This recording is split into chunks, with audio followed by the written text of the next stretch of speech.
Hey guys, it's me, Muffin Knight 42. Today we will be reading some Reddit stories. For those who are unaware, Reddit is like this website where the most awesomest of people go to. Make sure to like and subscribe, because if you don't, I will be very sad.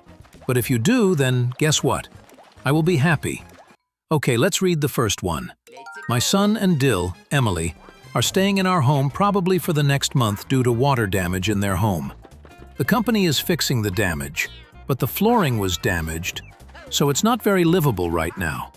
They have only been here less than a week and I am having an issue. I work nights. I come back home around 6:30 a.m. and then go to bed. My husband is usually up, so I make him a coffee/breakfast before I turn in. Just something like to do, more quality time before he heads to work. I asked my son and Emily if they would also like coffee or breakfast before they go to work. They said no to food, but yes to coffee. That was easy, and I just made 2 extra cups. I asked them to tell me if they want me to change how to make their coffee. I thought they would just tell me, use this cream, or if they had a preference on blend. Emily texted me last night and said she left instructions for the coffee. This morning, I came home to very detailed instructions how to make a complex coffee. It was like a Starbucks drink. She wanted foamed milk on top, different syrups, a specific coffee bean, ground fresh, and a different brewing method. We have a drip coffee machine. Most of the stuff was on the counter. I decided I wasn't doing that and just made the normal coffee. Emily wasn't happy, and we got into an argument before she went to work. I basically told her I am not a Starbucks barista, and I'm not going all that. She told me I shouldn't have offered in the first place if I wouldn't make the coffee to her liking. We left on a sour note. I have been getting texts from my son about not being hospitable, so I am having trouble sleeping at the moment. Should I just make the coffee? I think personally that you shouldn't make the coffee because, what the frick? Why would she ask all that from you when she literally doesn't like it at Starbucks? If I was you, I would just kick them out. They can live elsewhere, maybe with squids for all I care. This guy wrote, "Am I the a-hole for locking my roommate's cat out of my room at night? I am 20 and share a place in Melbourne with 2 roommates. One of them has a cat named Noodle. He is very sweet during the day. At night he becomes a menace. Noodle has decided that my room is actually his room. He knows how to push the door open. At 3 in the morning he sprints inside and jumps on my chest. He knocks my water over. He yells for food even though he has already eaten. I wake up terrified every time. I'm in uni, and I also work mornings. I need sleep. I asked my roommate to keep him out of my room at night. She laughed and said that I should feel honored that he picked me. I do not feel honored at all, so I started locking my door before I sleep. Now Noodle sits outside my door and screams like he is being tortured. My roommate got angry and said I was being cruel to him. She insisted that if I cared about animals, I would let him sleep where he wants. I told her that Noodle is her pet and her responsibility. She said that it is my fault for giving him attention in the first place. I petted the cat that lives with me, and now it is apparently my punishment to never have proper sleep again. Last night, she said the crying is causing him stress and changing his behavior.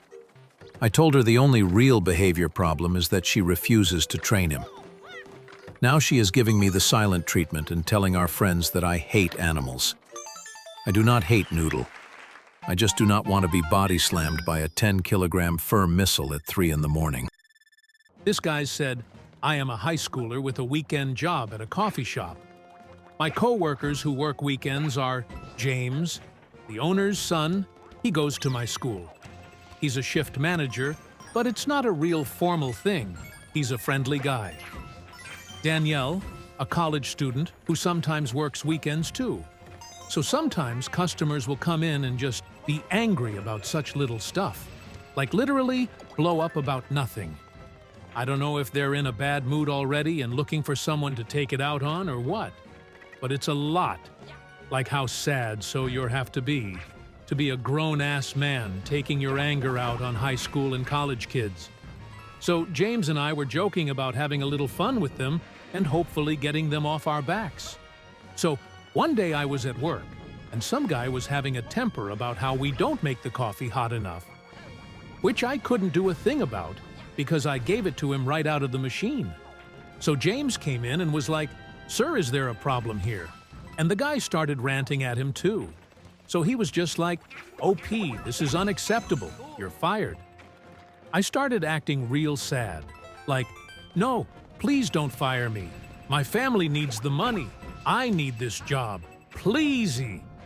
And he played up being a hard ass, telling me to take off my apron and leave. The angry guy started to backtrack, like, "It isn't that big of a problem. You don't need to fire her over it."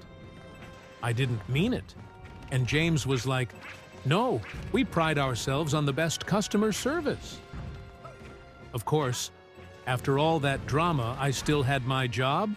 We were just acting. And we've done it a couple times.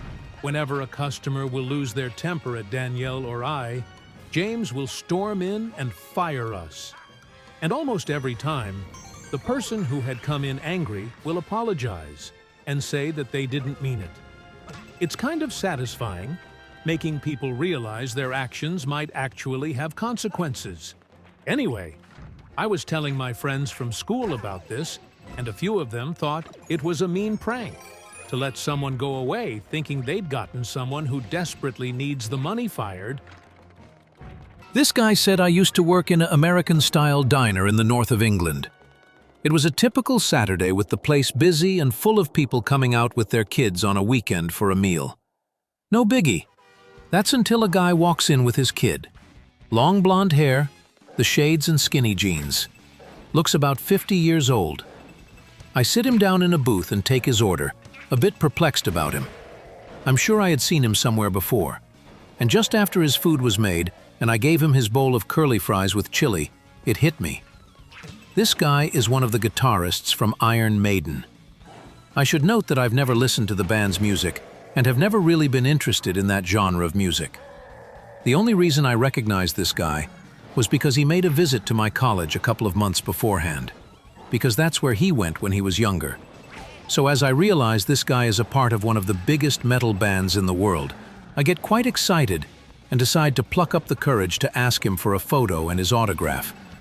But I can't for the life of me remember this dude's name.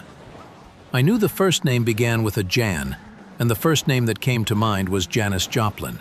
His name is Janik Gers. At the time, I didn't know who Janis Joplin was either, and I had heard the name before, so I thought, yeah, it must be that. So I confidently marched over to his table to collect his finished dinner, and stupidly asked, "Are you Janis Joplin?" The look he gave me was one of, "What the frick have you been smoking, dude?" Knowing I had got it completely wrong, I covered by at least knowing he was in a band and said, "The guitarist from Iron Maiden?" He said he was, and I still managed to get his signature and photo. Looking back, it was one of the cringiest things I have ever done, and is hard telling people about my stupidity. Don't worry, man. Just remember to, get the facts right next time. Do that. You can, no for next time. My friends and I were at a bar and a cover band was playing. The lead singer was being obnoxious. He was hitting on all the women in the audience in a very lewd manner, and he was being far too pretentious for being in a cover band. It was making everyone uncomfortable and annoyed. At one point during the show, he says, "I would like someone special to take the microphone and say a few words." He then lowered the microphone stand so that the microphone was right where his crotch was. I don't know how he had originally planned this segment to pan out, but before he could say anything, I yelled in a high-pitched voice, "I'm so tiny!" The singer was stunned. The audience laughed and cheered. Clearly flustered, he awkwardly raised the stand again and went into the next song. I don't think I'll ever have that good of a comeback again. Welp, guys, if you enjoyed this video, make sure to subscribe and comment down below what you guys would like to see next. Peace.